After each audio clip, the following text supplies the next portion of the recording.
Sarung adalah simbol kesetaraan dan keadilan. Sarung itu lembut, tapi di tangan orang yang baik bisa jadi selepet atas ketidakadilan dan kecurangan. Yang tidak ada dalam kebijakan ekonomi kita saat ini adalah keberanian untuk mewujudkan aturan main yang adil dan keberanian untuk berpihak kepada rakyat. Itulah kenapa kami menggagas Slepetnomics sebagai solusi ekonomi kita. Segala ketidakadilan kita selepet. Slepetnomics adalah gagasan ekonomi yang sudah diuji oleh para pakar dan berbasis pada pengalaman batin dan juga pengalaman rasa.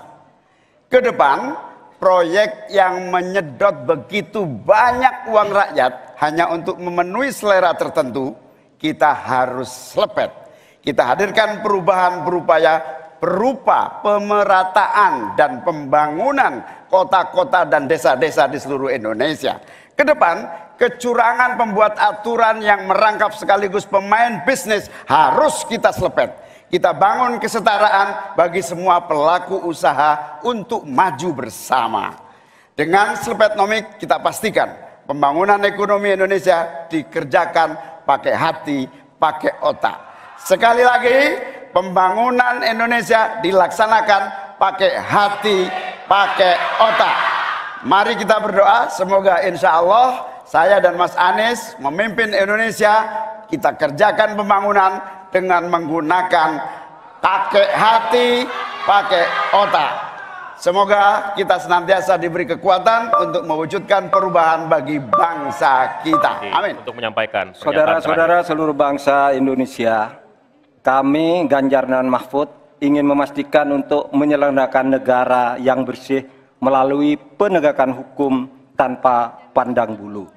Ganjar Mahfud menyiapkan 21 program unggulan senilai 2.500 triliun rupiah selama 5 tahun, yaitu 1. 17 juta lapangan kerja, 1 desa, 1 vasket, 1 nakes, 3 uang saku kader posyandu, 4 10 juta hunian, punya rumah semudah punya motor, 5 sekolah dapat gaji, lulus pasti kerja, 6 1 keluarga miskin, 1 sarjana, 7 perempuan maju, 8 buruh naik kelas, 9 kuliah gratis untuk anak prajurit dan bayangkara, 10 mudah berusaha termasuk UMKM dan koperasi, 11 masjid sejahtera, pengurus masjid terlindungi, 12 guru ngaji dan guru agama lain digaji, pasokan pangan aman, harga enak di kantong, lansia bahagia, anak cucu gembira, 15 petani bangga bertani, 16 di laut kita jaya, nelayan sejahtera,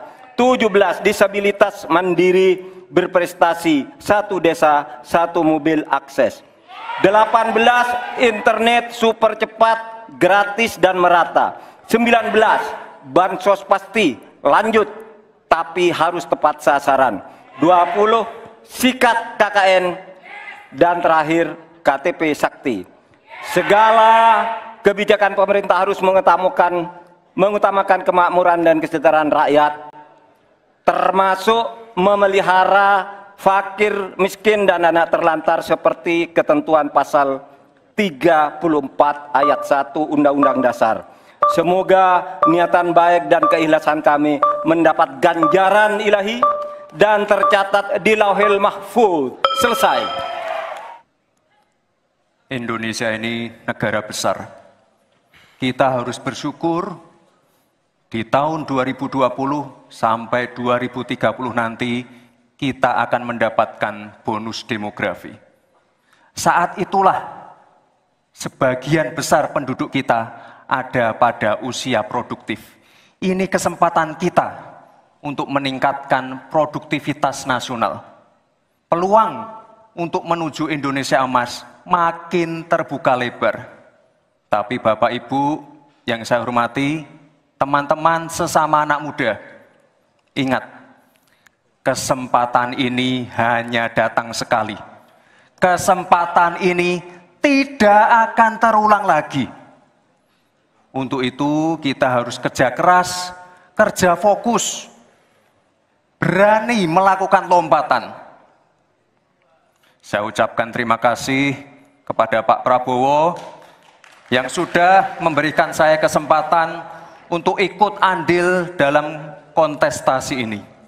Saya sangat bangga sekali saya menjadi bagian dalam perjalanan menuju Indonesia Emas.